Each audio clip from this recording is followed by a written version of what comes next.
6번 간증 있는 거 계획표에서 아시죠?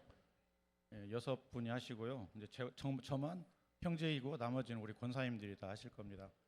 저만 돼 있어서 이제 오늘 하게 됐습니다. 25분 됐으므로 간증 드리도록 하겠습니다. 시간이 짧아가지고 내용을 정리해서 읽어드리는 것으로 그렇게 하겠습니다. 사랑하는 성도 여러분, 박정근 형제입니다. 저는 오늘 제 삶을 통해 역사하신 하나님의 놀라운 은혜를 여러분과 나누고자 이 자리에 섰습니다.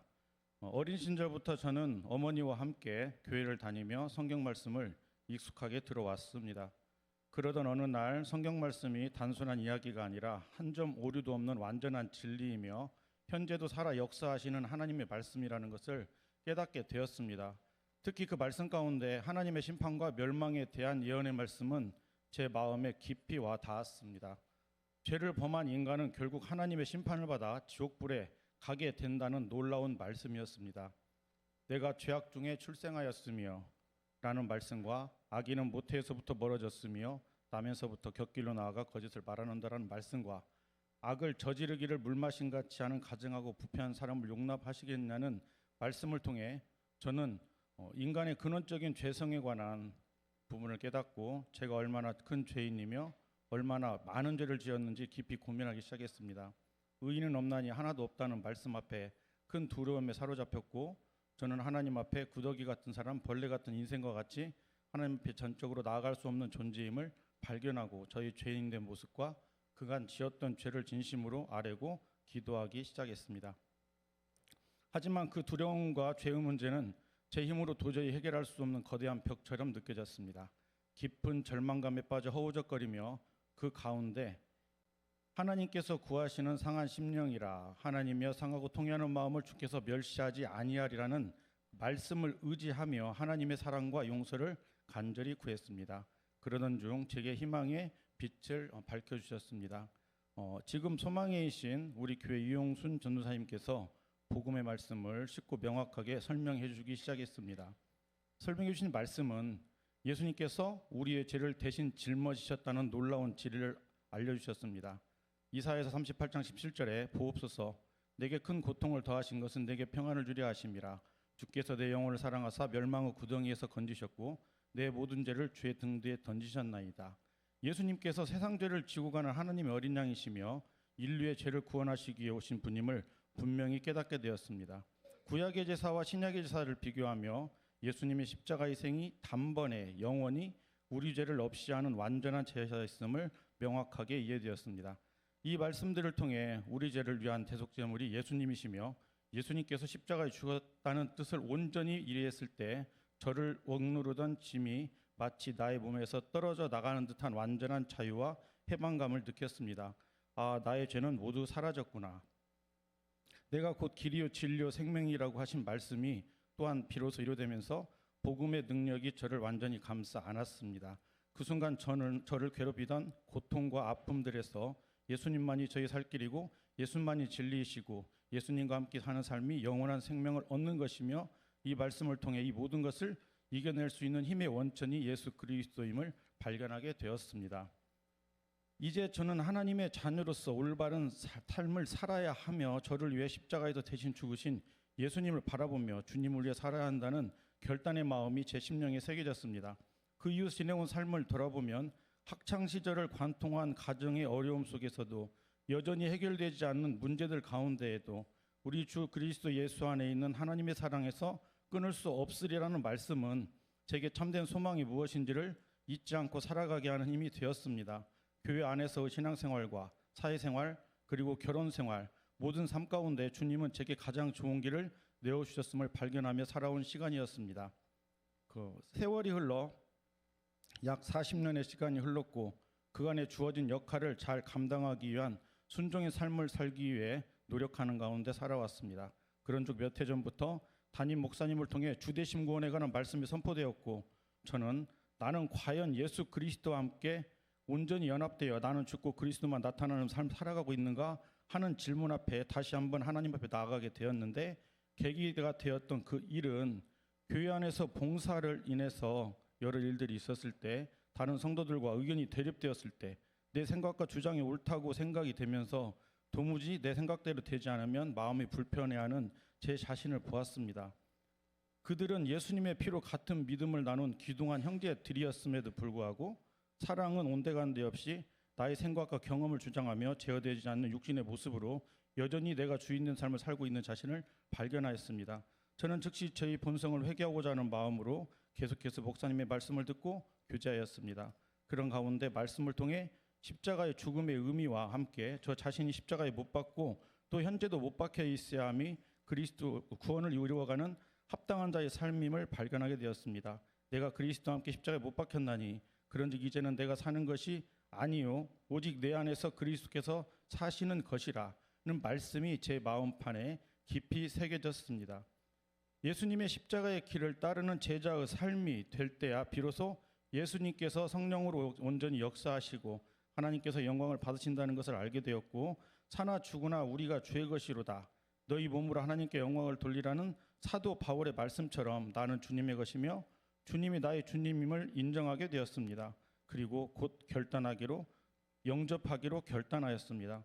계시록 3장 20절에 볼지어다 내가 문 밖에 서서 두드리노니 누구든지 내 음성을 듣고 문을 열면 내가 그에게로 들어가 그와 먹고 그는 나와 더불어 먹으려는 말씀대로 순종하고 예수님을 내 마음에 영접하고 주인으로 모셔드리고 내 마음의 모든 방의 마스터키를 들여 온 방의 주인이 하시고자 하는 대로 사용하시도록 내 삶의 운전대를 내어두기로 결단하였습니다. 이제 영접하는 자 곧 그 이름을 믿는 자에게는 하나님의 자녀가 되는 권세를 주셨으니라는 그 말씀은 지금의 제가 하나님을 영접한 사람으로서 합당한 자녀의 삶을 살아가고 있는지를 돌아보게 하시는 말씀으로 들려옵니다. 요즘에 목사님의 말씀을 통해 제게 주어지는 말씀은 하나님의 백성으로서의 합당한 삶은 형제 사랑이라는 열매로 나타나야 함을 요한 1서 말씀을 통해서 주시는 것 같습니다. 이제 그 말씀 앞에 저는 다시 한번 그 도전을 받고 그 삶을 살아가기를 기도하고 있습니다. 마지막으로 지금의 제가 있기까지 사랑으로 기도해 주신 담임 목사님과 온고울 제자교회 또한 모든 성도님들께 감사의 말씀을 드립니다. 기도해 주신 사랑과 은혜를 힘입어 저는 이제 8월 정확히는 2주 후면 미드웨스턴 신학원 과정을 마치게 됩니다. 목자장이신 예수님의 본을 따르며 영혼 구원과 교회를 세워가시기에 헌신하시는 담임 목사님 박정일 담임 목사님의 가르침을 따라 이후 삶 속에서도 계속 배우고 순종하며 제게 주어진 목자로서 역할과 맡겨진 일들을 잘 감당하고자 합니다. 저를 소중한 우리 교회 공동체에 불러주셔서 동일한 믿음과 순종하는 마음으로 오늘 이 시간까지 살아오도록 제 안에서 역사하신 성령 하나님께 감사 찬양을 올려드립니다. 예수님의 사랑으로 십자가의 피 흘림으로 구속하신 교회 공동체를 섬기는 형제로서 저의 남은 삶을 우리 하나님께 맡겨드리고 살아가기를 진심으로 소망합니다. 감사드립니다.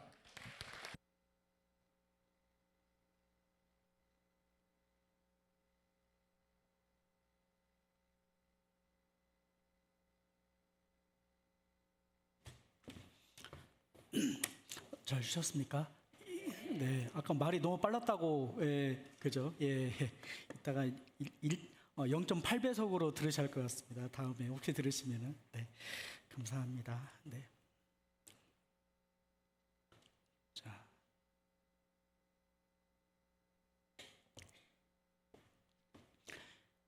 자, 오늘 본문 말씀을 한번 또 보시죠. 이 시간에는 이 화면 한번 보여주세요. 네, 이 시간에는 빨간색으로 된 글씨 독생자를 주셨으니 라는 이 말의 포인트를 가지고 한번 말씀을 나눠보겠습니다. 기독교는 누구를 믿는 종교죠? 예수님 믿는 종교예요. 근데 딱 이렇게 기독교라고 하고 물어보는 게 아니라 당신은 무엇을 믿습니까? 그럼 나는 하나님을 믿습니다. 이렇게 이야기하는 수가 있어요. 그것도 틀린 말은 아니에요. 근데 성자 하나님을 믿는 것이 진짜 예수님을 믿는 거예요. 성자 하나님을 믿어야 돼요. 성령님은 뭐냐? 그 성자 하나님을 믿어지게 하고 그 성자 하나님이 보내주신 그 영으로서 나를 인도해 주시는 분이 성령님이에요. 성령님. 우리가 예수를 믿는다는 것은 실은 예수님이 보내신 성령님이 내주하셔서 성령님의 힘으로 우리가 살아갈 힘을 얻는다. 요거예요. 이 맥락이 있어야 돼요. 그래서 예수님을 믿을 때 성령님이 내 안에서 살아 역사하시는 거예요. 네. 우리가 예수님을 믿는데 그때부터는 내가 한다가 아니라 예수님을 믿으면 그때부터는 성령이 내 안에서 일한다. 이 개념으로 바꿔야 됩니다. 자, 제가 이제 여러분께 간단한 질문을 하나 드릴게요. 우리 제이비아는 몇 년생이에요? 예? 다시 어디 여기 있냐? 05년생이요? 아, 2005년생. 저 깜짝 놀랐습니다. 05년이라고 하니까 그러면 05, 그러면 지금이 2025년이니까 그러면 몇 살이에요, 이게? 예. 2000살. 예, 2000살. 그죠? 2000살 먹었다는 줄 알고 깜짝 놀랐어요. 그죠? 청경제는 몇 년생이에요? 그렇죠. 역시 똑똑하네, 똑똑해. 2007년. 예. 저는 그냥 7년생, 아니, 07년생 이렇게 할 줄 알았어요. 예. 그러면 좀 연식이 되신 우리 라이언돈 집사님 몇 년생이에요? 80. 그렇지. 역시 똑똑하시네. 예. 86년생 이렇게 하다가 갑자기 1980 이렇게 했어요. 예. 그죠? 근데 왜 1986년생이에요? 왜? 예? 왜 1986년생이에요? 아니, 자, 무슨 말씀이냐면 이 영년에 무슨 일이 있었어요? 예, 이 영년에 무슨 일이 있었어요? 예, 이 영년에 무슨 일이 있었어요? 영년에 무슨 일이 있었어요? 예수님 탄생한 날, 그죠? 예수님 탄생한 날. 예, 크리스마스, 크리스마스 예수님 탄생일이에요. 이 세상 모든 사람이 다 똑같은 연도를 쓰고 있죠. 지금은 그러죠. 100년 전만 하더라도 왕의 연호를 쓴다든가 왕이 취임한 날을 기점으로 해서 쓰거든요. 그죠? 근데 예수님은 태어난 날을 중심으로 연대를 잡았어요. 물론 지금 와서 보니까 조금 차이는 있긴 한데, 이 예수님 오신 날을 기점으로 해서 이제 그 AD, BC를 나눠요. AD는 뭐냐 하면은 예수님 오신 뒤 아노 도미나, 이거 라틴어예요. 라틴어. 예, 아노 도미나이. 라틴어는 로마가 썼던 언어거든요. 예수님 때는 헬라어를 썼는데 그 시간이 지나서 전부 다 라틴어로 바뀌었어요. 그래서 아노 도미나이. 그다음에 비포는 비포 크라이스트, 예수님 오시기 전, 그리스도 이전, 주님 이후라는 말로 해서 이걸 썼어요. 근데 이 기점이 뭐냐면 예수님의 탄생일이다 하는 거예요. 예, 돌아가신 날 기준으로 쓰는 게 아니라 탄생일이에요. 불교는 돌아가신 날 기점으로 써요. 불교는. 예. 자, 근데 왜 이것이 언제 되었느냐면은 6세기에 로마의 수도사였던 그 디오니시오스가 처음에 시작을 했어요. 그래서 당시에 당시에는 로마의 황제가 로마의 연도를 어떻게 쓰고 있었냐면은 그 기독교를 엄청나게 박해했던 그 디오클레티아누스라는 황제가 있었대요. 그분의 주기 연도를 중심으로 연도를 쓰고 있었어요. 그러다가 그렇게 하지 말고 예수님 출생일로 하자라고 바꿨대요. AD 6세기에. 그러고 나서 그것이 전역으로 퍼져 나가서 지금은 전 세계가 다 써요. 예, 기독교인이 아닌 사람들도 다 써요. 불교 신자들도 다 써요. 그죠? 물론 병행해서 쓰기도 하지만 이건 굉장히 생각보다 엄청나게 놀라운 일이에요. 예수님은 칼 한 자루 없었어요. 예, 칼 한 자루 없었어요. 단지 십자가 못 박혀 돌아가시다가 부활하신 그 전부였는데, 인류 역사에 가장 큰 정복 전쟁을 벌였던 칭기스칸도 통일을 못했어요. 알렉산더도 통일을 못했고, 로마도 그리고 석가모니도, 힌두교도, 이 세상에 어떤 종교도 어떤 사람도 자기의 기준으로 인류의 역사를 재편하는 일은 없었다는 거예요. 이게 이제 예수님께서 이제 인류 역사의 중심에 있다라고 하는 것을 이야기를 합니다. 그래서 예수님 오시기 전과 후가 인류의 역사가 바뀌는 거다는 거예요. 사실 로마는 예수님 돌아가시고 나서 300년 만에 약 313년이죠. 313년, 약 300년도 안 돼가지고 공인을 하고 390년에 국교로 바꿨어요. 국교로. 예. 로마가 국교, 전 세계 패권국이 국교를 한다? 쉬워요, 어려워요? 미국이 만약 국교를 정한다고 봐요. 미국에서 국교를 정한다. 이게 쉬울까요, 어려울까요? 근데 더군다나 얼마 전까지만 해도 박해를 했어요. 그 믿는 사람을 잡아주기로 다니고 그 믿는 사람을 화형하고 그 사람을 죽이고 있었단 말이에요. 그런데 그러고 나서 얼마 안 됐는데 국교를 세웠어요. 국교를 세웠다는 얘기는 무슨 얘기냐면요, 태어나면 바로 그 교인이 되는 거예요. 그리고 이 교회를 안 믿으면 그때부터는 반역자가 되는 거예요. 너네 예수님을 안 믿으면 반역자야, 이렇게 돼버리는 거예요. 그리고 태어날 때부터 너는 기독교인이야, 딱 이렇게 정하는 거예요. 이렇게 로마가, 당시에 제1의 패권국인 로마가 그렇게 할 수 있었던 힘이 과연 뭘까? 그죠? 예. 이 그 폭발적인 성장, 이 이유가 뭐냐 하면은, 그 당시에는 죽음이 일성화되어 있다는 거예요. 전쟁. 로마 하면 뭐예요? 칼. 예. 칼과 돈으로 전 세계 패권을 잡았단 말이에요. 그래갖고 전쟁을 해서 돈을 뺏어오고 뺏어온 그 사람은 노예를 만들든 그러면 죽이든 둘 중에 하나 하는 거예요. 예. 그러니까 죽음이 항상 일상화되어 있었고, 로마는 식민지를 통치하기 위해서 아주 혹독하게 다스렸어요. 어떤 형벌로 다스렸냐? 십자가형으로. 그래서 십자가 반역자들을 어떻게 하냐면 길거리에 쭉 십자가를 세우고 그 사람들을 그 십자가형에 매달린 사람들한테 거기다 기름을 끼얹어 가지고 횃불로 썼어요. 횃불. 그래서 그 길가를 그 양쪽 길가를 밝히는 횃불로 썼어요. 예, 그 정도예요. 우리나라도 옛날 일제 시대 때 이제 항일 운동 하다가 잡힌 사람 어떻게 돼요? 굉장히 혹독하게 죽었잖아요. 근데 그 당시는 더 혹독한 거예요. 죽은 사람들을 시체를 쭉 걸어놓은 거예요. 근데 그 시체들이 다 누구예요? 우리 아는 사람들. 예, 우리 친인척들이 죽어서 이렇게 있는 거예요. 그러면 이거 다시 반역을 하고 싶어요? 하고 싶잖아요? 안 되는 거지. 근데 초대교회 기독교인들을 그렇게 했어요. 기독교인들을 분보기로 하고 그 콜로세움에서 많은 사람들 모아놓고 거기서 사자로 죽인다든가, 예, 거기서 그 단체로 화형을 한다든가, 기독교인들을 분보기로 죽였어요. 그런데도 불구하고 기독교가 로마 전역을, 예, 약 250년 정도 핍박한 뒤로부터 250년 지난 시점에서 황제부터 믿기 시작한 거예요. 황제부터. 예. 안 믿으면 니들 죽을 거야, 이렇게 된 거예요. 거꾸로 핍박을 당하는 종교가 핍박하는 종교로 바뀌었어요. 근데 왜 그랬냐? 가장 큰 힘이 뭐였냐면 부활에 있었어요. 부활. 예. 원래 로마에서는 죽음이 가장 큰 두려운 대상이었어요. 황제에서부터 로마의 철학자들도. 근데 죽음을 뛰어넘는 그 사람들, 죽음을 두려워하지 않는, 죽음 이후에 더 나은 삶을 소망하고 그걸 위해서 당당히 죽을 수 있는, 오히려 그 죽음을 기뻐하고 감사하고 찬양하면서 죽는, 그걸 보고 사람이 바뀌는 거예요. 네. 그래서 부활과 영생에 대한 소망이 바뀌었다. 그리고 당시에 로마는 철저한 계급 사회예요. 왜 그러냐면 데려오면 그 포로를 잡아오면 얘는 노예예요, 노예. 그 노예는 지금 옛날 우리나라의 하인이 아니에요. 이건 소유예요, 소유.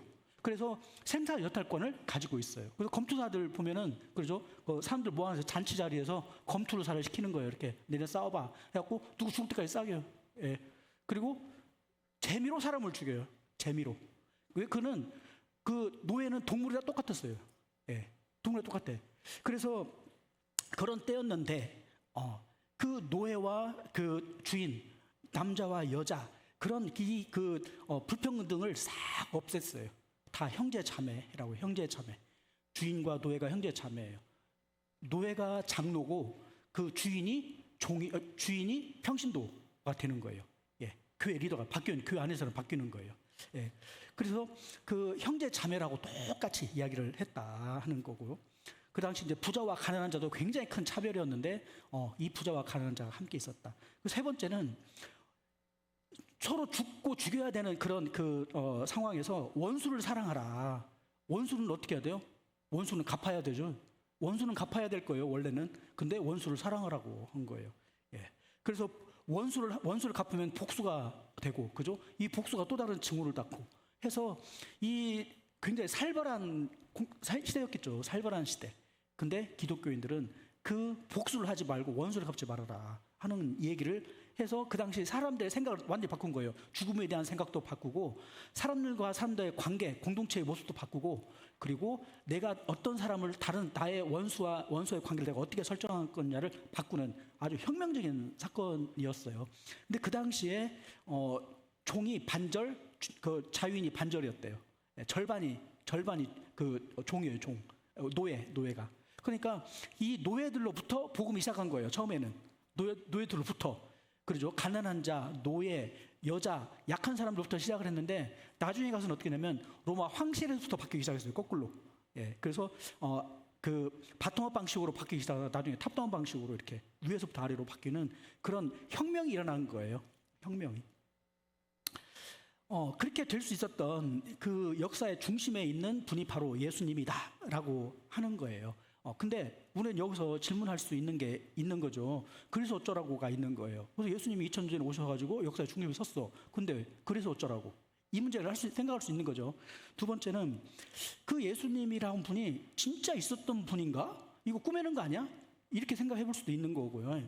그렇지 않다면 그러면 왜 우리는 그 예수님이 진짜 실존했던 인물이라고 우리가 인정해야 되는가? 세 번째는 이 성경 있죠. 우리 아까 이제 그 구약을 쭉 읽었다면 이제는 복음서예요. 예. 마태, 마가, 누가, 요한이라고 하는 이 복음서가 과연 진짜 신빙성이 있는 책이냐 이게.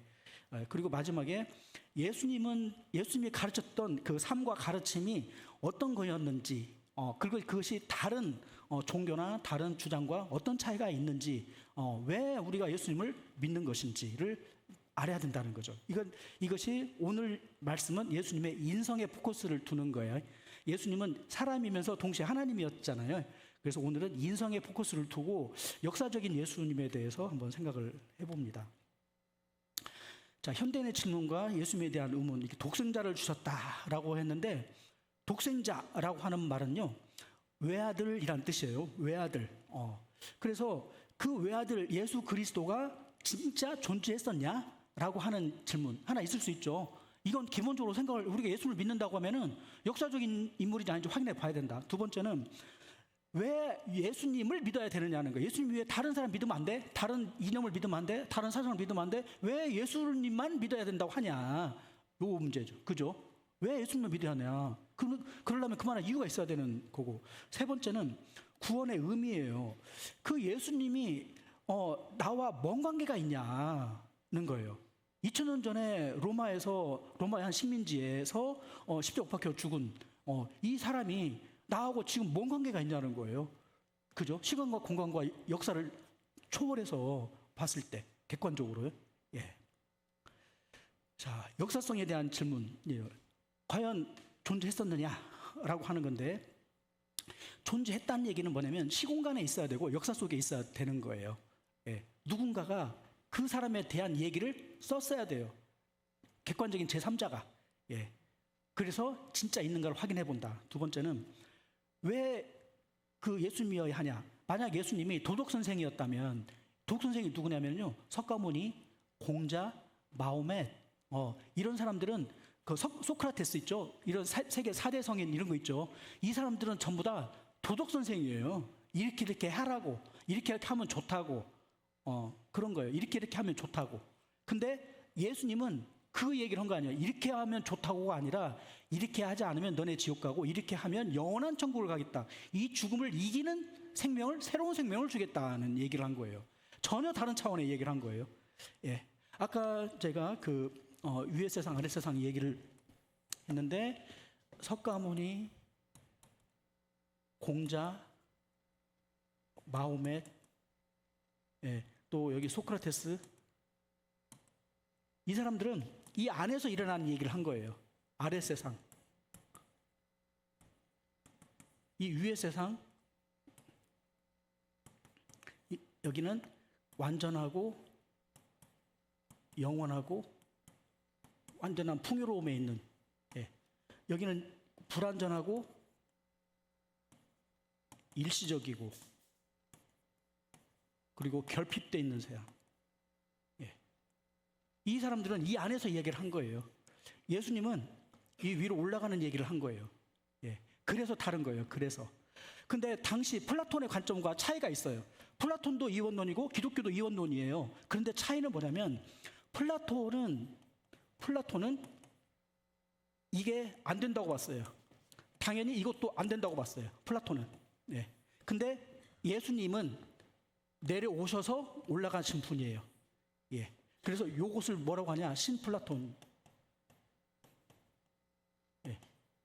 이 플라톤을 뛰어넘은 거예요.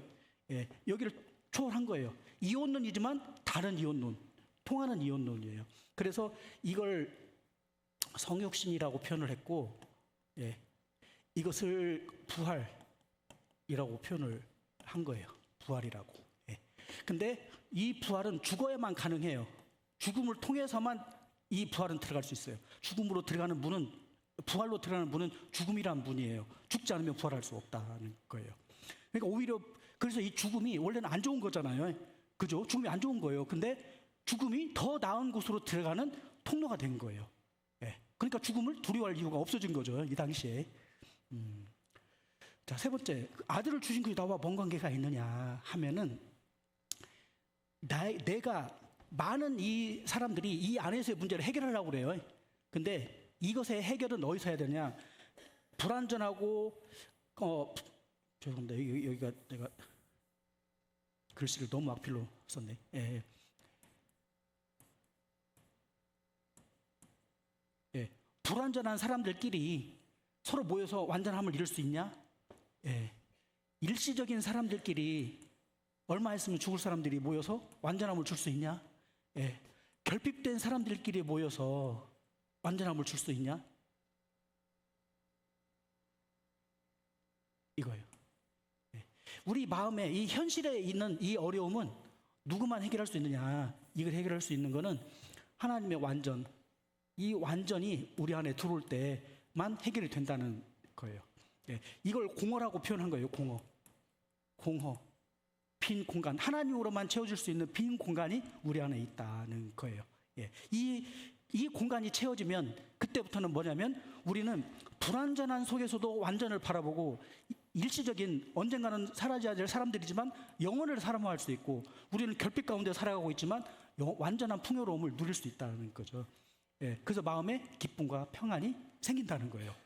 예. 기독교에서 다른 종교와 다르게 우리가 예수님을 믿으면서 예수님께서 주시는 축복은 뭐냐면 그 기쁨과 평안이에요. 기쁨과 평안. 이것을 한 단어로 표현하면 샬롬이에요.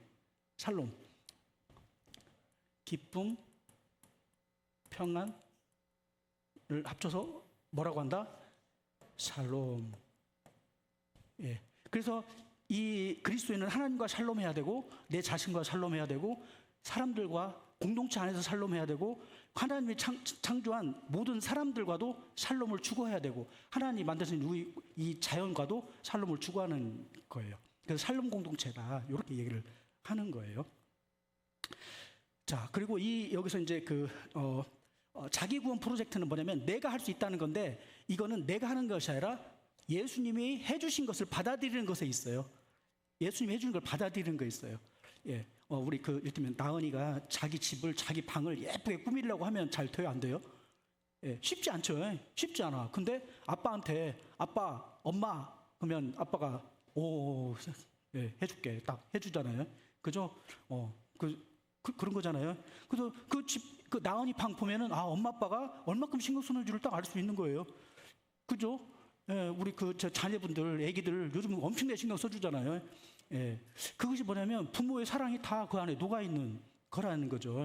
예, 근데 그걸 내가 하려고 하면 얼마나 힘들겠어요. 그죠? 그 애기들이 자기가 하려고 하면은.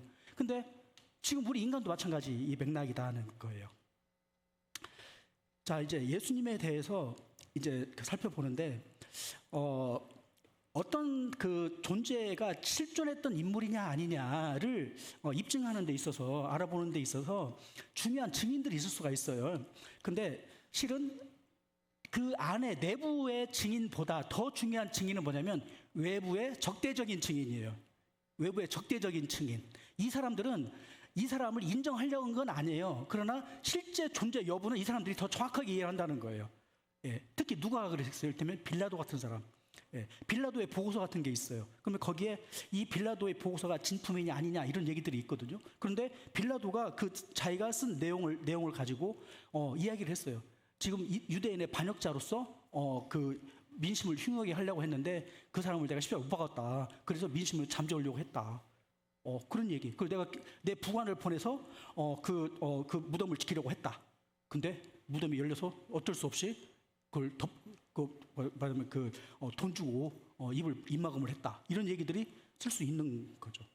여기 이제 로마 역사가하고 유대 역사가 이 타키투스 이제 요세푸스인데 이 타키투스라는 사람은 뭐 어떻게 생각하냐면 기독교는 치명적인 미신이라고 생각했어요. 미신이다 생각했어요. 미신. 당시에 그러면 진짜 신은 뭐예요? 로마에서 진짜 신은 누구예요? 황제 섬기는 황제 숭배 사상이 있었어요. 그래서 황제가 진짜지 그 자기 식민지의 청년 그 예수는 가짜다는 거예요. 가짜 가는 믿으면 안 된다는 이렇게 얘기를 했어요. 그러니까는 그 로마의 제국주의적인 그 사고 방식이 있는 사람이었죠. 근데 그 사람이 이제 뭐라고 얘기했냐? 이 그리스도라고 하는 사람이 있었는데 티베리우스 황제 시대에 우리의 총독 중 한 명인 본디오 빌라도에게 극형을 당했다 이렇게 얘기를 했다는 거예요. 본디오 빌라도에게 극형을 처형당했다 이 얘기를 자랑스럽게 하는 거예요. 그 미신을 버티는 사람이 있어서 죽여버렸다는 거예요. 요세푸스는 누구냐? 유대 역사가요. 유대인인데 예수님 편이 아니에요. 당시 유대 정통 유대인들은 예수님을 인정하지 않았어요. 그죠? 정통 유대인들은 예수님을 인정 안 했어요. 그래서 예수님을 죽인 거잖아요.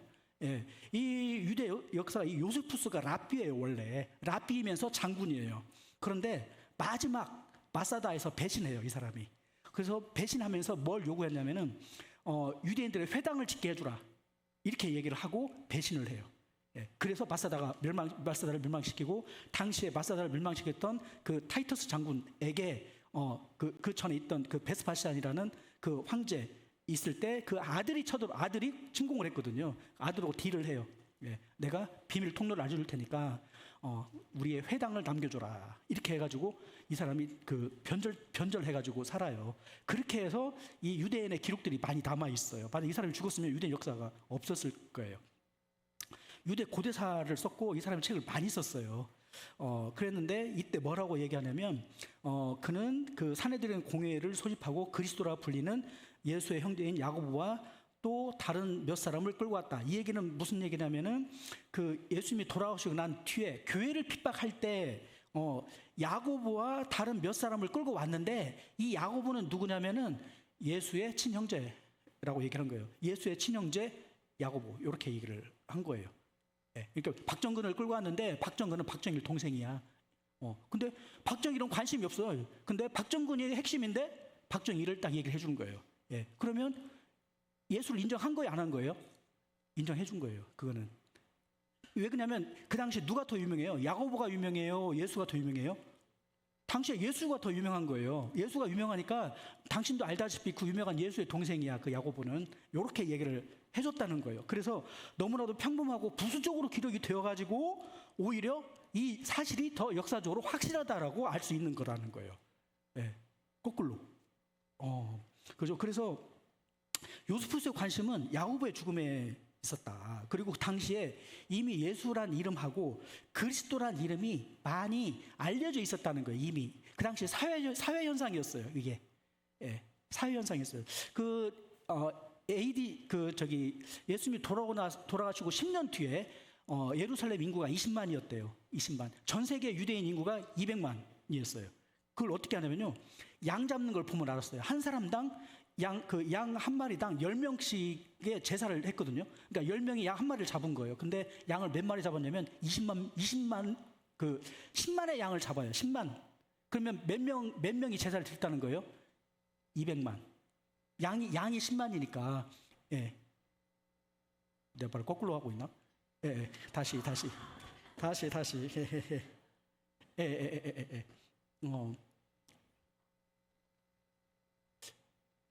그렇지. 이해했어요. 이제 제가 10명당 양 한 마리예요. 근데 양을 몇 마리 잡았냐? 20만 마리를 잡았대요. 예. 그러면 몇 명이 왔어요? 200만. 예. 예. 200만 명이 예루살렘에 모여 있었다는 거예요. 그 당시에. 그러니까 엄청난 숫자가 모여 있었겠죠. 그죠? 그러니까 이 사람들이 어떤 사람이냐? 전 세계에서 온 사람들이에요, 이게. 그러니까 이 일이 있고 나서 예수님이 돌아가시고 나서 그때 6월절에 모여 있었잖아요. 그때 6월절에 모여 있다가 이 사람들이 이 얘기를 듣고 다 전 세계로 간 거예요, 이게 또. 그죠? 가서 이 얘기를 한 거예요. 물론 남아있던 사람도 있었지만. 예. 그런데 이 당시에 예루살렘 인구가 10만 명이래요. 예루살렘 인구가. 예루살렘 인구가 죄송합니다. 20만 명. 20만 명이고 그 중에 10만 명이 기독교인이에요. 몇 년 동안 됐냐면 10년 만에. 10년 만에 예루살렘 인구의 절반이 기독교인이 됐어요. 또 기타 이제 기록인데 스웨토니우스 이 사람은 로마 황제의 그 길을 쓰는 거예요. 황제에 대한 이야기를 쓰다가 어떻게 쓰냐면은 크레투스 그리스도의 선동으로 그 크림없이 소통을 일으킴으로 로마에서 추방했다. 이게 뭐냐면은 그 그리스도의 제자들이에요. 그리스도인들이라고 하는 사람들이 선동을 일으켜서 쫓아냈다. 이 얘기를 하고 있는 거예요. 예. 플리니우스라고 하는 건데 이 당시에 초대 그 기독교인들이 어떻게 했냐? 새벽 동트기 전에 모여서 그리스도를 신처럼 찬양하는 노래를 부르고 어떠한 범죄도 저지르지 않기로 맹세했다. 그 사람들이 새벽에 모였대요. 새벽에. 당시 탈무드는 예수님에게 기독교인에게 유호적이 아니었다고 그랬죠. 비우호적인 사람들이에요. 이걸 뭐라고 얘기했냐? 6월절 전날 예수를 십자가에 매달았다. 그는 마술을 행해서 이스라엘을 미혹했다. 그러니까 예수님이 행하셨던 그런 많은 이적들이 있잖아요. 그것들을 마술이라고 폄하를 한 거예요. 마술이었다. 그래서 이 기독교를 적대시했던, 예수님을 적대시했던 사람들도 예수님이 역사적으로 존재했고, 그리고 그를 그리스도라고 칭해줬고, 그리고 그의 가족 형제 중에 야고보가 유명한 사람이 있었고, 그가 빌로다에 의해서 처형돼서 죽었고, 로마에서 많은 소동이 있었고, 그리고 그가 신으로 찬양받았다. 그리고 많은 능력과 이적을 행했었다라는 얘기를 하고 있다는 거, 일관되게 그 주위 사람들이, 역사가들이 얘기를 하고 있다. 그죠? 예. 여러분 이순신 장군 믿어요, 안 믿어요? 이순신 장군 실존 인물이에요, 진짜예요, 가짜예요? 그죠? 여러분 예수님이 실존 인물이에요, 거짓으로 꾸며낸 얘기예요? 예. 예. 이렇게 이야기해도 나는 예수님이 진짜 있었나? 이해가 안 돼요. 이런 사람은 있어요. 그러니까 나중에 어떻게 되냐면은 자기는 이순신도 이해가 안 된대, 이제. 왜 그러냐면 예수님이 이해가 안 되니까 이순신 장군도 이해가 안 돼. 그러면 세종대왕은 이해가 돼요? 아니, 생각해보니까 세종대왕도 이해가 안 되네. 왜 그래요? 자기 눈을 안 봤으니까. 그러니까 자기의 이 객관적인 그 관점이라는 것을 완전히 상실해버리는 거예요. 왜? 내 마음에 이해가 돼야 돼. 내 마음에 믿어지는 것을 너무 중시하니까, 예, 내 마음에 안 믿어지면 사실로 인정 안 하는 거예요. 예. 근데 내 마음에 안 믿어도 사실은 사실인 것일 수 있는 거잖아요. 그걸 객관이라고 하는 거잖아요. 객관적이라고 하는 것이 나는 이해되지 않아도 많은 사람들이 그 이해하고 그것을 주장하고 인정해주면 그건 사실인 거잖아요. 예. 그 메타인지라고 그래, 메타인지. 그죠? 내가 나를 객관적으로 볼 수 있어야 되고 다른 사람들이 보는 시각도 내가 인지할 수 있어야 돼요. 예. 자, 그래서 이 예수님에 대해서는 이런 그 당시 객관적인 어떤 역사적 예수라는 분이 있었구나 하는 거고요. 두 번째는 복음서예요. 이 마태바가 누가 요한인데 이게 도대체 진짜 믿을 수 있는 글이냐, 이게. 나중에 누가 꾸며내서 쓴 거 아니야? 여러분 난중일기를 누가 꾸며내서 썼는지 안 썼는지 알 수 있을까요, 없을까요? 난중일기? 예. 예. 그죠?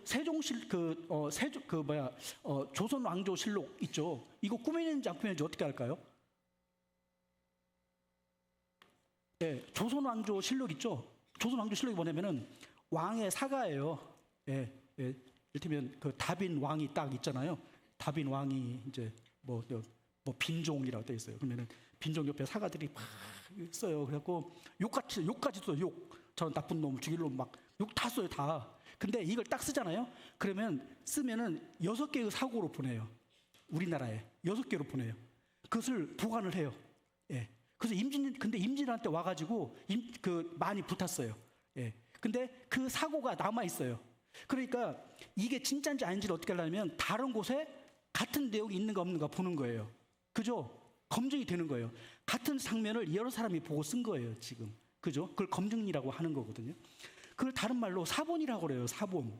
예, 당시 사본은 뭐냐면 이 누가 처음에 받았으면은 그 다음에는 다른 사람이 베껴 쓰는 거예요. 그죠? 조선왕조 실록도 다 누군가 베껴 쓰는 거예요. 그죠?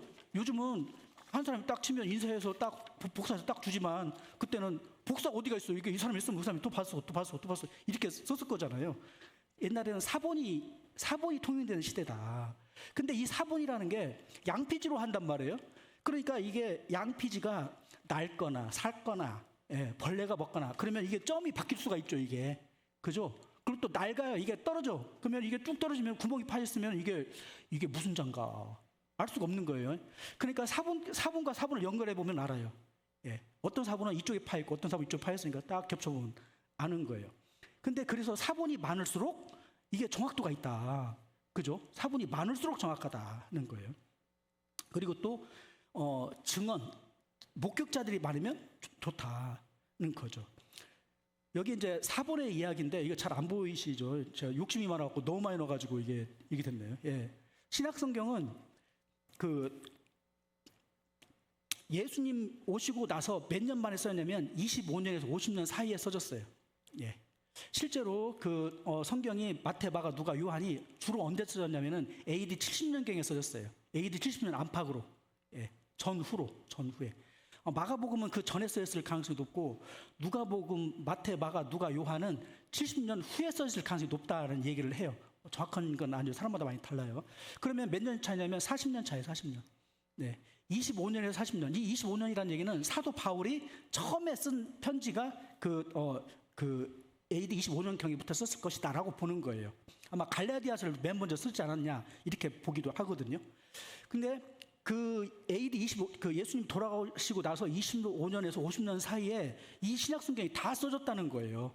예. 근데 이 사본이 몇 개냐면 지금 24,000개가 있대. 24,000개. 24,000개의 사본이 있는 거예요. 24,000개 이게 세어볼 수 있어요?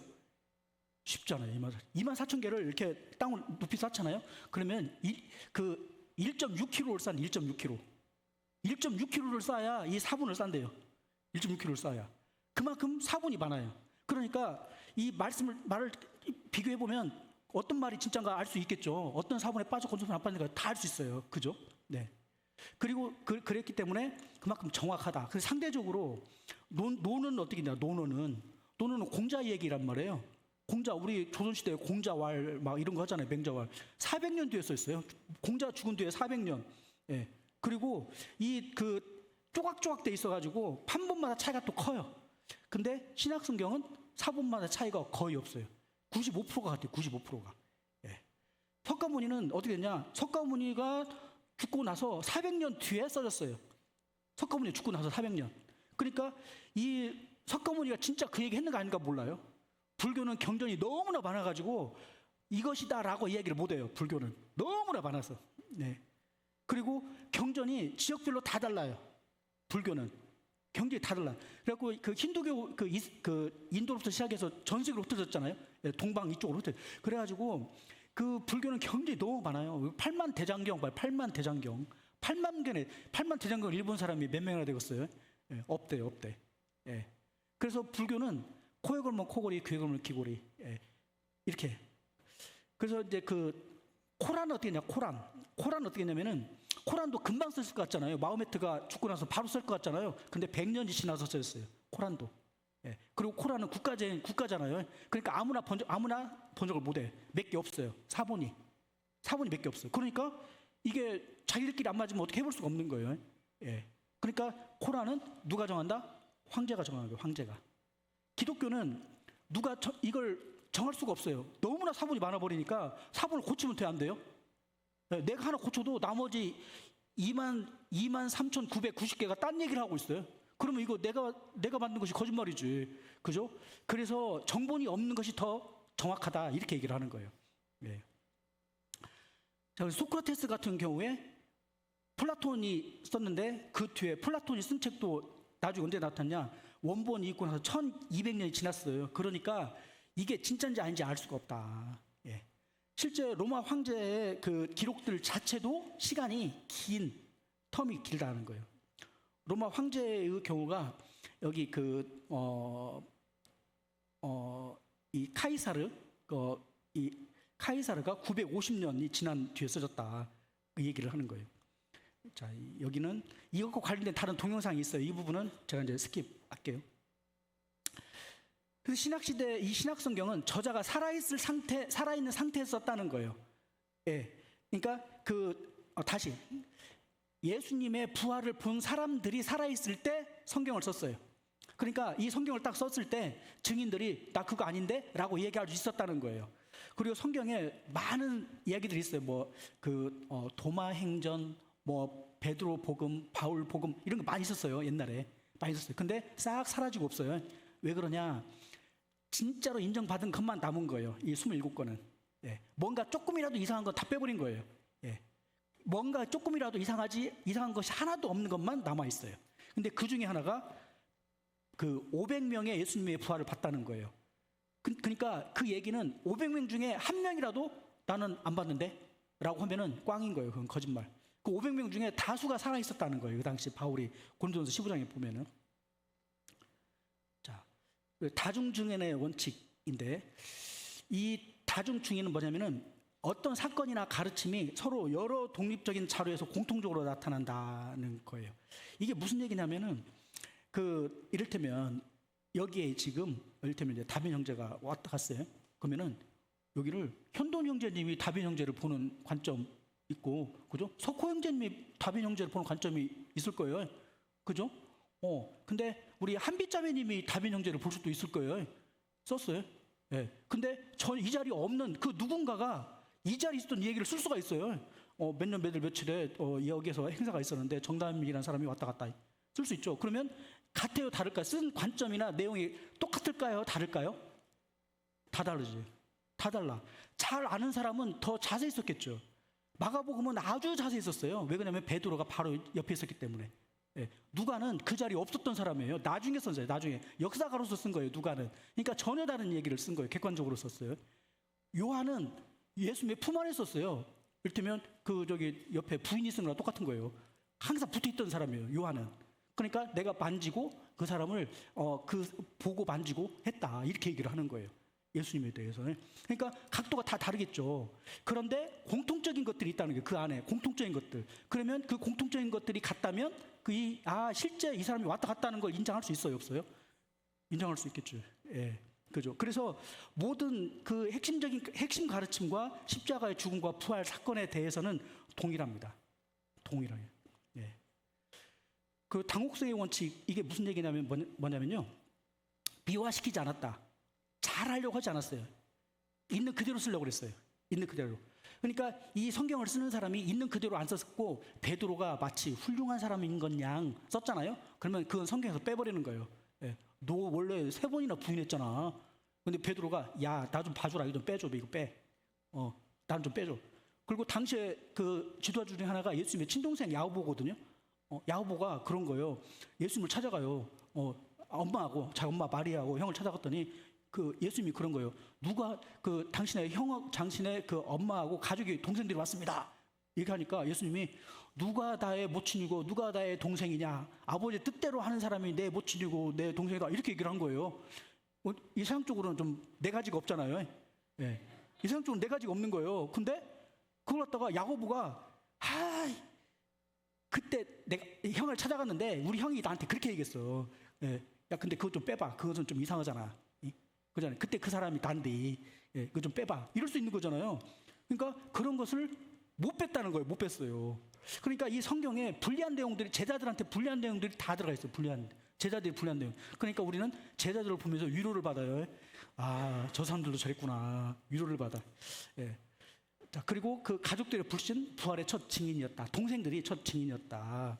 이 부활의 첫 증인이 누구냐면 여자예요, 여자. 당신의 여인들은 증인으로 쳐주질 않아요. 증인은 의미가 없어요. 증인으로서 봤다고 해도 인정을 안 했어요. 근데 굳이 여자를 썼어요. 굳이. 이건 뭐냐면은 잘 포장을 해가지고 이걸 잘 설득하려고 쓴 것이 아니고 사실을 있는 그대로 쓰려고 한 거예요. 예. 믿으려면 믿고 말란 말아. 이렇게. 근데 오히려 그것이 더 정확하게 썼다는 거라는 거예요. 이제 예수님의 삶과 가르침의 독특성인데, 이제 우리가 이제 그 멀리 객관적으로 한번 떨어져 보는 거예요. 우리는 성경을 많이 알고 있지만, 한번 떨어져서 이렇게 보면은 예수님이 살았던 당시에는 어떤 상황이었나, 이렇게 한 발 떨어져서 역사적인 인물이니까. 두 번째는 예수님이 당시 가르쳤던 내용이 도대체 뭐였기 때문에 이렇게 이 세상을 뒤집었나. 그리고 이 예수님이 했던 말을 보고 예수님은 우리가 받아들일 건가 말 건가 선택을 해야 되는 상황이에요, 사실은. 예, 이것을 C.S. 루이스가 아까 지성적인 그 기독교 변증론자라고 그랬잖아요. C.S. 루이스가 이 예수님에 대해서 어떻게 받아들일 건가 세 가지로 제안을 해요. 예. 한번 여러분도 보세요. 예수님이 살았을 때는 그 로마 그 아우구스투스 황제가 다스리던 시절이었다. 이 아우구스투스는 뭐냐면 이 사람이 뭘 하라고 하냐면 호정령을 하라고 그래요. 호정령. 이 호정령은 뭐냐면은 아우구스투스가 자기가 황제가 돼가지고 로마 전체의 인구가 얼마인지를 알고 싶은 거예요. 그리고 또 뭘 하려고 하냐면은 세금 거들라고. 예. 인구 파악하고 세금 거들려고 각자 자기 고향에 가서 호적을 해라 이렇게 얘기를 한 거예요. 그러면 거짓말 못 하겠잖아요. 타지에 가서 하면 모르잖아요. 그죠? 그러니까 근데 최묵진 목사님 뭐 고창 가서 호적을 해라 그러면 고창에 있는 거 알잖아요. 그죠? 최묵진 목사님 아빠도 알고 형들도 알고 어이구 저 있구만 이렇게 아는 거예요. 근데 부천에 가서 하면은 저 사람이 어디서 왔는지 어떻게 알아요? 내가 뭐라고 하면 그대로 믿어야 되잖아요. 그러니까 당시에 고향으로 가서 호적하라고 이렇게 얘기를 해준 거예요. 예, 정확하게 숫자를 세려고 거짓말 못하게 하려고. 자, 그랬을 때 이게 그 이때를 기점으로 해서 그 예수님의 탄생 일자를 산정을 하는 거예요. 이게 역사하고 맞아지는 거예요. 역사하고 맞아져요. 예. 그래서 이 로마 황제가 다스리는 시대에 있었다라고 하는 건데 그 당시에 유대 땅은 로마의 식민지예요. 유대인들은 600년 넘게 식민 상태로 계속 사는 거예요. 예, 우리나라 36년 살면서도 엄청난 어려움이 있었잖아요. 600년을 식민지로 살고 있으니 어떻게 했어요? 물론 그 사이에 잠깐 독립하기도 해요. 예, 마카비우스 황제 때 독립하는데 결국 다시 이제 이렇게 됐는데 유대인들은 통치하기가 어려운 땅이에요. 그러니까 총독 중에서도 제일 훌륭한 사람, 제일 똑똑한 사람, 제일 그 폭력적인 사람, 정치적이면서도 제일 군사력을 잘 사용할 수 있는 사람을 보내는 거예요. 에이스를 보내. 요즘 말로 말하면 에이스를 보내는 거예요. 빌라도가 에이스였어요. 빌라도가. 그래서 빌라도가 가가지고 딱 정치력을 발휘를 하는 거예요. 그 빌라도가 이런 거 보잖아요. 그러면은 유대인 밀란도 잠재우고, 그죠? 그리고 자기도 빠져나가고 손을 싹 씻잖아요. 빠져나가요. 그래서 그런 상태였는데 당시 유대인들은 600년간 통치하에 있었기 때문에 독립하기를 원해요. 독립. 그래서 여기서 메시아란 단어는 우리를 구출해줄 로마에서 독립시켜줄 왕을 이야기한 거예요. 왕. 그래서 메시아는 왕이에요. 왕. 그리고 왜 구원자가 되냐? 지금 그 포로로 잡혀 있잖아요. 식민지에 있어요. 그러니까 식민지에서 구출해줄 사람이 필요한 거예요. 그래서 구출자와 왕이 같은 사람인 거예요. 요게. 그죠? 일반적인 상황에서는 구원자란 말이 우리를 나를 지옥에서 구원하나 이렇게 할 수 있지만 우리가 만약에 일제시대에 지금까지 있다고 쳐봐봐요. 독립 못하고 지금까지 있어봐요. 그러면 김구 대통령 같은 사람이 어딘가에서 상해에서 임시정부를 해가지고 그 사람을 우리 독립시키려고 하고 있어요. 그러면 그 사람은 우리나라를 독립시키는 우리나라를 일본에 압제해서 구출해줄 사람이면서 동시에 그 사람이 왕이 될 사람이에요. 그죠? 이해됐죠? 예, 그래서 예수님이 구원자와 왕이란 말이 같은 존재예요. 같은 존재. 예, 이해되셨죠? 그러니까 예수님을 구원자로만 받아들이고 왕으로 받아들이지 않는다. 이건 있을 수 없는 얘기, 있을 수 없는 얘기. 예, 당시 정치적 사회적 맥락에서. 예, 이해되셨죠? 자, 그래서 예수님께서는 AD 27년부터 역사를 하셨다라고 봐요. 예수님이 BC 4년 이게 그 처음에 예수님 탄생일을 잘못 계산했대요. 그래서 누구를 기점으로 다시 잡았냐면은 아까 말한 대로 여기 아우구스투스 황제 때를 기준으로 다시 잡았더니 예수님이 BC 4년이더래요. 그래서 이제 그 3년간 예수님이 그 행적을 했어요. 근데 예수님이 하셨던 일은 뭐냐면요, 가르치는 거, 그리고 고치는 거, 그리고 많은 기적을 행하는 거였어요. 예. 하나님의 나라를 가르쳐줬어요. 하나님 나라를 가르쳐줬어요. 근데 당시 하나님 사람들은 어떻게 생각했냐면 하나님 나라라고 하니까 독립되는 이스라엘 민족을 생각했어요. 근데 예수님이 생각하는 하나님 나라는 로마에서 독립하는 이스라엘 민족이 아니고 영원한 하늘나라에서 독립하는 이스라엘 민족을 생각한 거예요. 여기 이 땅에서 이 아랫 세상에서 독립하는 그걸 생각한 거예요. 예수님은 이 유해 세상으로 데리고 가는 구원자이고 왕이었던 거예요. 예수님은.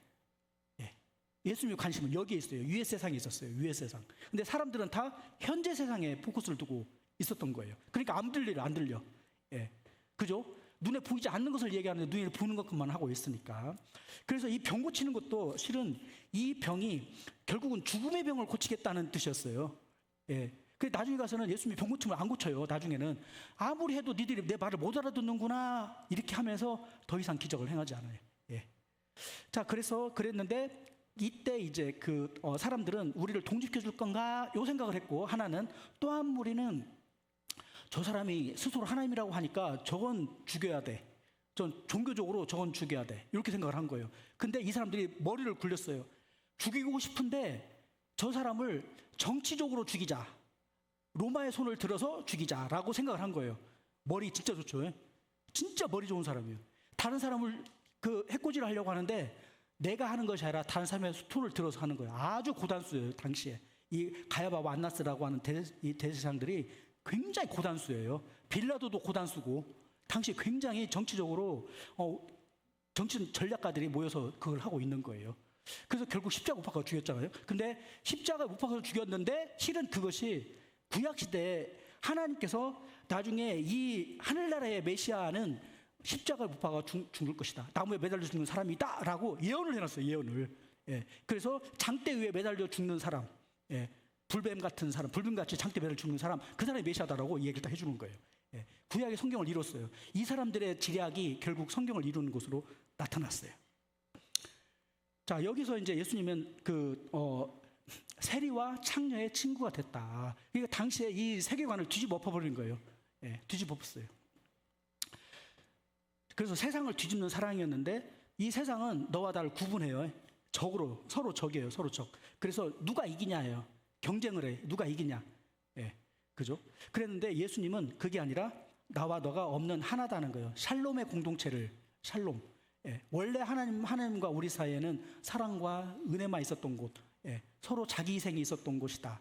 그래서 그 자기 희생으로 하나 되는 것 이야기를 해요. 자기 희생. 그래서 예수님이 이야기하는 서로 사랑하라는요, 자기 희생이 전제된 사랑이에요. 자기 희생이 없이 사랑한다? 그건 뭐라고 하냐면 좋아한다라고 그래요. 좋아한다. 그죠? 자기 희생이 있으면 그 사랑이고 자기 희생이 없으면 좋아하는 거예요. 그죠? 자기 희생이 없는 사람하고 결혼하면 안 돼요. 그렇죠? 진짜 나를 좋아한다 그러면은 그 사람이 나를 위해서 자기의 무언가를 희생하는 맛이 있어야 돼요. 그죠? 나를 사랑하는데 근데 자기 공짜 거 다 차고 다녀요. 나 만나자고 그래 그러면은 나 약속 있는데 계속 그렇게 해봐봐. 나한테 시간 우선순위를 나한테 한 번도 안 줘요.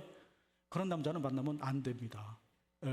여자도 마찬가지예요. 여자도 뭘 만났는데 이 여자가 계속 핑계를 대고 나한테 시간을 풀로 안 주고 확 주는 게 아니라 감질나게 1시간, 2시간, 1시간, 2시간만 계속 내주는 거예요. 그러면은 그거는 어장관리하는 거예요. 그런 여자 만나면 안 돼요. 예를 들면 이제 그렇다는 거예요. 여기 자, 주장의 유의성인데 이 루이스가 무슨 얘기를 하냐면은 예수는 셋 중에 하나라는 거예요. 거짓말이든지 정신병자든지 진짜 우리의 주님이든지 우리의 왕 창조주 하나님 나를 사랑하시는 그분이든지 이 셋 중에 하나다는 거예요. 왜 그러냐? 예수님이 뭐라고 했냐면 내가 곧 길이요 진리요 생명이니 나로 말미암지 않고는 아버지께 올 자가 없느니라. 진짜로? 너 아니면 안 돼? 이렇게 물어보는 거잖아요. 이거 정신 나간 사람 아니야? 나 아니면 너희들 하나님 앞에 못 와? 제가 이렇게 얘기한다고 해봐요. 박정일이 당신들 저 아니면요 하나님께 못 갑니다. 다 지옥 갑니다. 아무리 성경 믿고 해도 소용없어요. 나 안 믿으면 다 지옥 가는 거예요. 그럼 어떻게 해요? 거짓말. 저런 거짓말. 그 다음에는 정신병자. 그죠? 정신병이네. 그죠? 그리고 세 번째 가능성이 뭐냐면 그 말이 진짜일 수 있잖아요. 근데 일반인이 그렇게 얘기하면 그건 진짜 거짓말장이 아니라 정신병자예요. 사기꾼이고. 근데 예수님은 이게 된 거예요. 예수님은. 왜? 죽었다가 부활하셨기 때문에 이게 된 거예요. 죽었다가 부활했기 때문에 부활하지 않았으면은 예수님은 진짜 거짓말장이나 정신병자로 남았을 거예요. 근데 부활하니까 예수님 이 말이 통과가 된 거예요. 입증한 거예요, 입증이. 그래서 이 C.S. 루이스가 그런 거예요. 자기는 굉장히 지성적인 사람이었잖아요. 굉장히 합리적이고 이성적이고 논리적인 사람이었어요. 근데 부활이 딱 믿어진 거예요, 부활이. 이 부활을 얘기는 다음번에 할 거예요, 내일. 여러분도 부활이 믿어지는가 안 믿어지는가를 보세요. 부활이 믿어지면 이 기독교를 바라보는 눈이 바뀌는 거예요. 예수님을 믿는 눈이 바뀌는 거예요. 자, 그래서 어떤 사람이 그 얘기를 해요. 예수님은 거짓말쟁이다. 예수님은 거짓말쟁이다. 예수님은 정신병자다. 이렇게 했어요. 무슨 예수를 믿으면 부활이 있냐 했는데 예수님을 믿은 사람들을 조사를 했어요. 예수님이 아니라 예수님을 믿은 사람들을 조사를 해요. 예수님 돌아가시고 안 계시니까. 그랬더니 평상시 거짓말쟁이가 예수님을 믿으면 거짓말 안 하더래요. 평상시 사기치던 사람들이 예수님을 믿으면 사기를 안 치더래요. 정신병자가 예수님을 믿으면 정신이 온전해지더래요. 그래서 예수님이 정신병자와 거짓말쟁이가 아니구나 이렇게 알았다는 거예요. 그렇죠? 여러분 보세요. 우리 교회 다니는 하나님 예수 믿는 분들이 거짓말쟁이가 많아요? 정직한 분이 많아요? 정신병자가 많아요? 정신 정말 똑바로 제대로 바뀐 사람이 많아요? 그죠? 그걸 보고 아는 거예요. 그걸 보고 그 사람을 아는 거예요. 그래서 친구를 보면 그 사람을 안다. 자, 이 C.S. 루이스의 이야기 중에 하나가 또 이거예요. 예수님은 어떤 분이냐면은 이 세상 사람들은 높아지기를 원해요. 잘 되기를 원해요. 근데 예수님은 거꾸로 낮아지기를 원했다는 거예요. 예수님 하나님과 동등됨을 버렸고 그 자기 영광을 제한했어요. 하나님의 능력을 제한했어요. 자기 능력을 제한해요. 그리고 자기를 비웠어요. 그래서 하늘의 영광을 버리고 종이 됐어요. 낮아졌어요. 섬기는 자가 됐어요. 다른 사람을 섬기는 자가 되고 그리고 완전한 인간이 됐어요. 무슨 얘기냐? 영원하고 완전한 풍요로움을 버리고 불완전하고 일시적이고 그 결핍된 모습으로 내려온 거예요. 이게 이 성육신이에요. 내려온 거. 이게 비하, 겸손, 낮아짐의 신비라고 해요. 4차원에서 3차원의 존재가 되는 거예요. 4차원에서 3차원의 존재. 우리가 3차원 존재죠.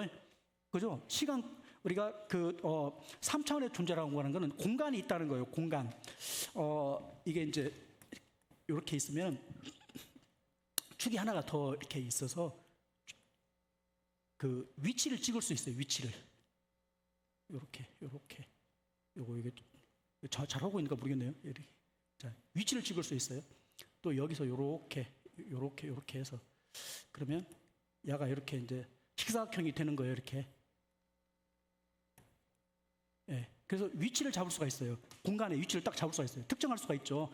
이 가로축, 세로축, 높이를 딱 잡으면요. 그죠? 3차원 존재예요. 근데 만약 2차원이 된다고 생각해요. 2차원이. 여기 이 딱 평면으로 된다고. 평면으로. 우리가 평면도로 산다. 그러면 어때요? 더 좋아요? 더 답답해요? 3차원의 공간에 살다가 2차원으로 딱 강릉되는 순간 답답해 버리는 거예요. 이게 3차원의 기억이 있는데 2차원을 산다는 거. 그죠? 근데 4차원의 공간에 있다가 시간과 공간과 물질을 초월한 삶을 살다가 시간, 공간, 물질에 탁 매이는 삶으로 들어간 거예요. 더 낮아져 버린 거예요. 우리의 본질이 낮아졌다는 거예요. 본질이 자기를 그 안에 제한해 버린 거예요. 그죠? 제가 그 생각을 해봤어요. 제가 만약에 이 평면에 사는 존재가 됐다면 얼마나 답답할까. 그랬는데 더 낮아진 것이 뭐냐면 죽기까지 낮아졌다는 거예요. 죽음까지. 사람은 제일 싫어하는 게 죽음이에요. 그래서 우리의 뇌는 죽음이라는 단어가 나오잖아요. 스킵해요. 죽음이라는 단어가 나오면 넘어가 버리는 거예요. 나한테 불리한 단어가 나오면 잊어버려요. 그래서 이 정신적으로도 심리적으로도 자기 인생의 가장 어려운 순간이 있잖아요. 그 순간은 망각처리예요. 딱 불이파 처리해버려요. 기억을 잃어버려요. 안에. 그래서 우리들 중에 성장했는데 특정 시간 동안에 기억이 없는 분들이 있어요. 진짜 힘들고 어려울 때 기억을 잃어버리는 거예요. 뇌에서 지워요. 그것이 나를 힘들게 하니까. 뇌에서 그런 기능이 있어요. 근데 예수님은 그 고난으로 내려 들어왔다는 거예요. 그 힘들고 어려운 구속으로 들어와서 우리를 구원해 주시기 위해서 내려오신 분이었다. 그걸로 해서 우리를 살려주겠다고 했던 분이다 하는 거예요. 낮은 곳을 임하시는 분이다. 그러니까 예수님은 잘 되는 쪽에 계신 것이 아니라 안 되는 쪽에 계시는 거예요. 시험에 합격한 사람 편에 있는 게 아니라 시험에 떨어진 사람 편에 있는 거고, 사업이 잘 된 편에 있는 게 아니라 사업이 안 된 사람에게 같이 있는 거예요. 예. 그죠? 그 가능성이 높은 거예요. 그런데 이것은 예수님이 낮아진 거였는데, 그랬더니 하나님이 높였어요. 이게 보세요. 주어가 누구예요? 지극히 높이신 주어가 누구예요? 하나님, 성부 하나님이 높이셨어요. 나는 낮아지고, 아들은 낮아지고, 아버지는 높이고. 예. 아들은 낮아지고, 아버지는 높이고. 높이는 건 아버지께 걸린 거예요. 언제 어떻게 할 거냐는 아버지께 걸렸다. 그리고 모든 이름 위에 뛰어난 이름을 주시고, 그 예수님께 무릎을 꿇게 하시고 예수님을 주라 하시냈다. 주라 하시낸다는 얘기는 예수님께 순종하는 존재가 됐다는 거예요. 근데 예수님을 순종하면 어떻게 되냐? 이 예수님의 방법을 순종하는 거예요. 십자가의 방법을 순종하는 거예요. 그러니까 낮아짐으로 승리하는 법을 배우는 거예요. 낮아짐으로 승리하는 법을 배워요. 그게 십자가를 따르는 거예요. 십자가를 따른다는 말의 의미가, 우리가 예수님을 따른다는 것의 의미가 자기를 부인하고 자기 편을 지고 이거 있잖아요. 그 뭐냐면 내가 낮아지는 거예요. 내가 잘못했다고, 내가 잘못했다. 하나님이 계속 이 사람들을 찾아왔잖아요. 계속 하나님 이 사람들을 찾아오잖아요. 우리가 자녀들을 대하는 걸 봐봐요. 자녀들이 어려움이 있어요. 그러면은 자녀들이 말을 안 들었어요. 근데 그 관계 회복하려면 누가 찾아가요? 네가 찾아올 때까지 기다려요. 내가 아쉬우니까 내가 찾아가요. 예, 부모가 찾아가잖아요. 그런 거 아니에요? 예, 부모가 찾아오잖아요. 예, 부모가 깝깝해요. 그죠? 부모가 깝깝해. 애기가 밥 안 먹으면 부모가 깝깝해요. 그죠? 그게 부모의 사랑이에요. 사랑. 그 아쉬운 사람이 되는 거예요. 내가 하나님을 위해서 다른 성도에게, 다른 이방인들에게 스스로 아쉬운 사람이 되는 거. 예, 그게 하나님의 방법이다. 이게 이제 구원의 그 유일성인데, 사람들은 무언가 자기가 채워서 무언가를 얻으려고 하는 거예요. 성취하려고. 그래서 사람한테 물어보면은 이거 해봐, 저거 해봐, 이거 해봐, 저거 해봐, 계속 얘기를 해주는 거예요. 그래서 결국 어떻게 하냐면 네가 잘해야 돼가 결론이에요. 네가 잘하면 해결할 수 있어. 근데 예수님의 방법은 반대예요. 네가 하려고 하지 마, 내가 해줄게. 예, 너 하지 마, 내가 해줄게. 너는 그 자체로 훌륭해. 너는 그 자체로 충분히 사랑받을 자격이 있고 사랑받을 만한 가치가 있어. 그러니까 네가 하지 마, 내가 해줄 테니까 기다려. 어떻게? 성령을 통해서 내가 해줄 거야. 성령을 보내서 성령이 너 안에서 살아 역사하게 하고, 네 삶을 바꾸고, 네 환경을 바꾸고, 네가 그 안에서 스스로 일어날 수 있도록 내가 힘을 줄 거야 라고 이야기하는 게 예수님이에요. 그러니까 예수를 믿는다 그러면은 예수님의 영이 내 안에 와서 나를 변화시키고 내가 그 일을 할 수 있도록 살아 움직이는 힘이 있다는 거예요. 그게 거듭남의 힘이고 성령이 내 안에서 역사하시는 힘이에요. 그래서 구원 받았다 그러면은 지식적으로 예수님이 나를 위해 돌아왔으니까 나도 예수님을 위해 살아야지 이지만, 거기서 한 발 더 나아가서 그렇게 살아야겠다는 마음이, 의지가 올라와요. 의지가 올라와요. 예. 어떤 식의 의지가 오냐면은 여기 호태나 애기 나은이 있잖아요. 여기, 죄송합니다. 애기가 있어요. 나은이 사랑하라고 하니까 사랑해요. 무조건 사랑하게 돼요. 이게 논리가 필요 있어요, 없어요? 예, 아빠니까 나는 사랑해야 돼. 이런 거 있어요? 엄마니까 해야 돼. 이런 게 있어요? 없잖아요. 그죠? 논리가 없는 거예요. 사랑은 논리가 없는 거예요. 근데 우리가 딱 어떤 얘기 할 때 논리를 따진다? 그러면 이미 그 안에 사랑이 없는 거예요. 그러겠죠? 논리를 따지는 순간 사랑은 없는 거예요. 예. 그것을 누가 하게 하냐? 성령님이 하게 하는 거예요. 성령님이. 무리한데 하게 하는 거예요. 무리한데. 말이 안 되는데 하게 하는 거예요. 말이 안 되는데. 정상적으로는 이 자리에 있을 수 없는데 성령님이 이끌어서 이 자리에 오는 거예요. 그래서 여러분들이 이 자리에 계신 거예요. 그죠? 그러니까 내가 가고 싶어서 온 것도 있지만은 나도 모르게 이끌려서 온 거예요, 이게. 그죠? 그래서 이 자리에 오셨다는 것만으로도 엄청나. 2박 3일간 다른 모든 걸 포기하고 오신 거잖아요. 예. 예, 그 소크라테스, 아리스토텔레스, 니체 이런 사람들이 전부 다 뭐냐면 인간의 노력으로 하는 거예요. 예. 예. 뭔가 알면, 뭔가 깨달으면, 신이 없다고 생각하면 이게 해결될 수 있어. 이렇게 얘기를 해주는 거예요. 야, 신 때문에 제약받지 마. 신은 없다고 생각해. 그러면 네 마음대로 할 수 있잖아. 그리고 신이 없다면 지옥이 없어. 죽으면 끝인데 얼마나 얼마 있으면 다 죽잖아. 안 죽을 사람 있어? 언젠가 죽는데 뭐더러 이렇게 죽음에 매여 있어. 죽으면 끝났는데. 쉽게 얘기를 해버리는 거예요. 하나님 없다고 해버리니까. 그러면 쉬워져. 그러면 그러면 선하게 살 이유가 없죠. 착하게 살 이유가 없는 거예요. 예. 모든 종교들은 다 뭐냐면 내가 잘해야 돼. 내가 잘해야 돼. 기도 응답이 안 된 거 내가 잘못한 거예요. 예. 뭔가 더 드려야 되고 더 노력해야 되고 더 덕을 쌓아야 되고 더 공을 쌓아야 되고 다른 사람한테 선을 쌓아야 되고 내가 무언가를 얻기 위해서 무언가를 더 쌓아야 돼. 계속 쌓아야 된다. 또 공덕이라고 그래요. 공덕. 뭘 쌓아야 돼. 복적을 잘하고 뭘 막 잘하면 그에 대한 대가가 나오는 거예요. 뭘 하면 대가가 나와. 그걸 자립군이라고 그래요. 내가 하면 되는 거. 예. 인본주의, 과학 또는 포스트 모더니즘 다 이거 똑같은 거예요. 사람이 할 수 있다. 사람 어떻게 어떻게 할 거냐? 계속 어떻게. 근데 결국 이 어떻게는 답이 없어요. 예, 끝이 없어요. 끝이. 왜 그러냐면 Y에 대한 답을 못 하기 때문에 어떻게만 하다가 결국 끝날 때는 이 길이 제대로 왔나? 내가 이게 제대로 온 건가 이게? 끝을 보고 시작을 해야 되는데 끝을 보고 시작을 안 했다는 거예요. 죽음 이후를 바라보지 않고 무조건 달려온 거예요. 그러니까 딱 가보니까 내가 죽음 앞에 대비가 안 돼 있어요. 예, 남은 건 뭐냐? 유산만 남았어요. 재산만 딱 남은 거예요. 예, 이것으로 자기 만족하고 끝나는 수밖에 없는. 근데 그 죽음 앞에 두려움이 있는 거예요. 그러다 보면 어떤 분이 그런 거예요. 먼저 누군가가 돌아가셨는데 그 두 사람이 찾아왔다고. 검은 옷 입은 두 사람이 찾아왔더라고. 예, 그런 거예요. 예수님을 잘 믿었는데 검은 옷 입은 두 사람이 찾아왔대. 그래가지고 막 발발 떨다가 막 똥오줌 다 싸고 그리고 돌아가셨. 예, 그러니까 죽음은 아무것도 아닐 것 같았어요. 근데 실제 죽는 모습을 보니까 실은 죽을 때 진짜 누군가가 찾아오는 사람들이 있더라는 거예요. 다는 아닌데 누군가 찾아오는 사람이 있더라. 그러니까 죽음이라고 하는 이 강을 건너기가 생각보다 쉽지 않다는 거고 너무나 큰 무언가가 기다리고 있다는 거예요. 무속신앙도 마찬가지죠. 무속신앙이 일반하고 똑같아요. 해결 안 되면 뭐 더 해야 돼요? 복채를 더 내야 되잖아요. 그죠? 복채를 더 내는 거예요. 이 복채되는 방식만 다르지 모든 종교가 다 자력구원이라는 거예요. 내가 얼마큼 하느냐에 따라서 달라지는 거예요. 예. 예수님의 방법은 거꾸로 예수님 방법은 내려오시는 거예요. 찾아오시는 분이에요. 예. 그러니까 찾아오시니까 우리는 어떻게 해야 돼요? 마음을 열기만 하면 돼.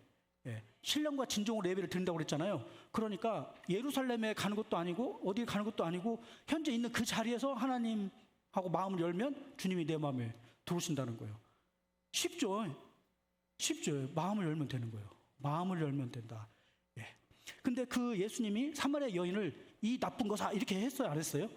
안 했어요. 거짓말하고 있잖아요. 남편이 없습니다. 근데 예수님께서 너 거짓말했지? 이렇게 안 하고 네 말이 맞다. 분명히 거짓말하고 있는데 네 말이 맞다. 얘기해 주는 거예요. 그죠? 야, 저는 이럴 때 정말 짜릿하더라고요. 하나님 내가 막 거짓말하고 별짓 다 하는 거예요. 근데 하나님께서는 네 말이 맞다. 하나님은 뭐가 중요해요? 네 말이 중요해요. 내가 너와 관계 맺고자 하는 그 의지가 더 중요해요. 예. 관계 맺고자 하는 의지가 더 중요해요. 우리가 자녀 대할 때 옳고 그름 다 따져가지고 해요? 안 그러잖아요. 그죠? 관계 맺을 때 그렇게 안 하잖아요. 내가 저 사람하고 친해야 되겠다 맘먹으면 그 사람이 좀 거짓말해도 다 받아들이고 끌어안잖아요. 그런 거잖아요. 예수님은 그런 관점이라는 거예요. 그러니까 내가 거짓말 하냐 안 하냐가 중요한 게 아니라 내가 하나님 앞에 어떤 마음을 가지고 나가냐에 따라서 주님께서 나를 얼마큼 빨리 더 많이 더 깊이 나를 이해해 주냐 이게 그것이 달려있는 거다는 거예요. 자, 그리고 예수님은 증상이 아닌 근원을 다룬다는 거예요. 원인 치료를 한다는 거예요. 증상 치료를 하지 않고 원인 치료를 한다. 이게 이를테면 피부병이 있어요. 피부병이 있으면은 피부병 약만 계속 바르면 돼요, 안 돼요? 예, 내 몸 속에서 뭔가 독이 올라오는 거잖아요. 몸속 독을 빼야 되잖아요. 그죠? 몸속 독을 빼는 약을 먹어야지. 예, 배가 아프다고 빨간 약만 계속 바르면 어때요? 배탈 났는데 빨간 약만 계속 바르면 나서요?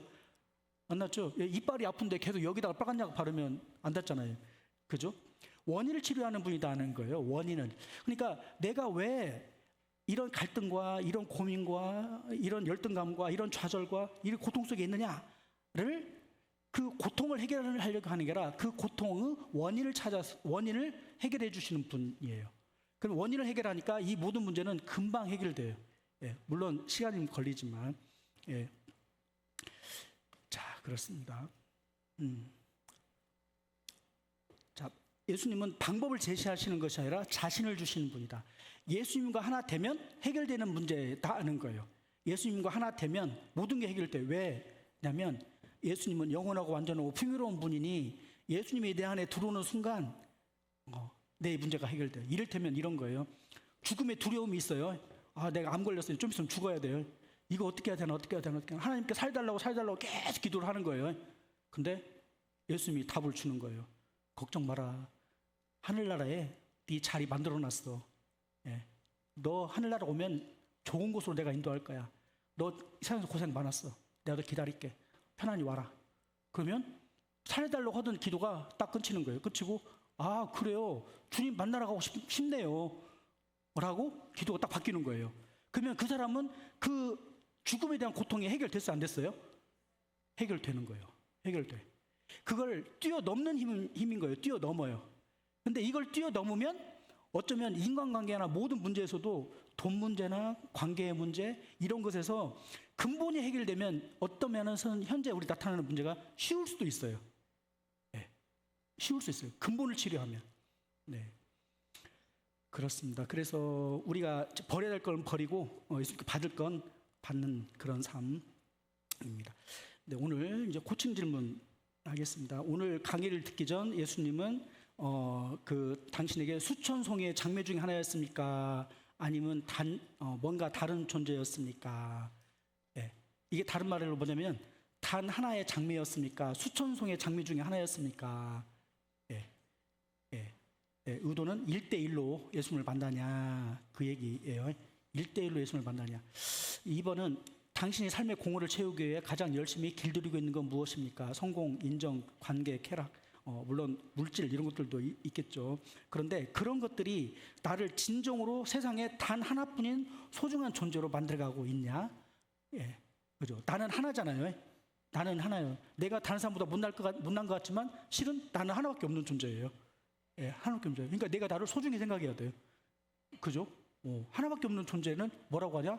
걸작품이라고 하잖아요. 걸작품, 많은 것은 제품이라고 해요, 제품.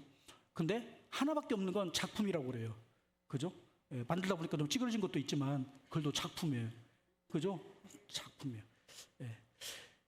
그래서 그런 내가 나를 바라보는 눈도 굉장히 중요한 거예요. 네. 자, 어린 왕자가 있어요. 이 어린 왕자가 이제 모래 사막에 이제 떨어진 어린 왕자가 있는데 이 어린 왕자가 이 얘기를 해요. 가장 중요한 건 눈에 보이지 않는다. 가장 중요한 건 눈에 보이지 않는다. 예. 사랑이 보여요, 안 보여요?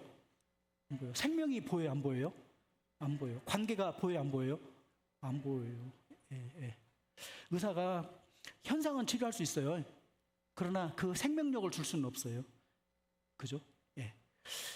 예수님의 이 역사적 실존은 수많은 증거로 확인될 수 있어요. 그런데 그분이 나를 위해 죽으시고 나를 구원하신 이 사랑은 이론적 지식, 이 죄사함이나 부활이다, 그런 것을 넘어서 믿음의 눈으로 이걸 바라볼 수 있는 눈이 있어야 돼요. 믿음의 눈으로. 예, 눈을 떠야 된다. 영적인 눈을 떠야 돼. 영원한 세상을 바라보는 눈을 떠야 된다.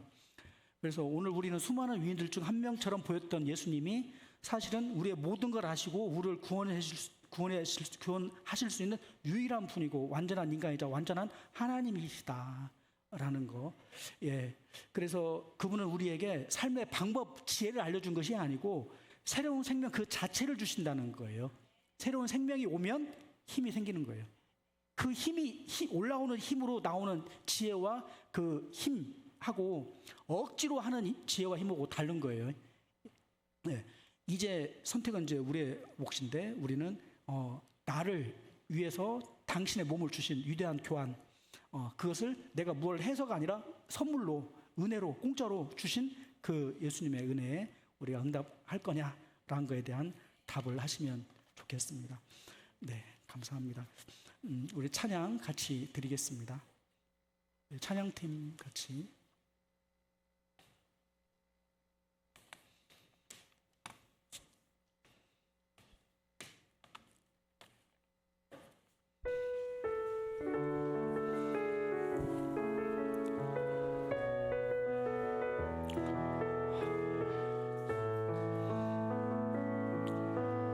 슬픈 마음 있는 자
함께 기도드리겠습니다. 거룩하시고 자비로우신 아버지 하나님, 오늘 이 말씀을 통해 희미했던 예수님의 형체를 역사 속에서 분명한 실체로 만나게 하시니 감사합니다. 이 땅에 실제 이 몸을 입고 살아가셨던 그 예수님을 냉철한 이성으로 그 증거들을 살피게 하시고 겸손한 마음으로 그분의 신비 앞에 서게 하시니 감사합니다. 수많은 철학과 종교가 인간의 노력으로 구원을 얻으라 할 때 친히 인간의 몸을 입고 이 땅에 오셔서 십자가에서 모든 걸 이루어 주시고 이제 자신을 받아들여 주라, 자신이 내 안에 우리 안에 들어오셔서 나의 모든 것에 답이 되게 되어 주시겠다고 약속하신 예수님을 보게 하여 주시니 감사합니다. 길과 진리이고 생명이신 예수님을 이제 머리로 동의하는 것을 넘어서 제 삶의 가장 깊은 곳에, 고통 곳에 예수님을 나의 주님, 나의 구원자로 영접하게 하여 주옵소서. 저의 모든 짐에, 모든 죄의 짐과 공허를 십자가 앞에 내려놓고 주님 주시는 참된 자유와 영원한 생명을 누리게 하여 주옵소서. 예수님의 이름으로 기도드립니다. 아멘. 네, 감사합니다.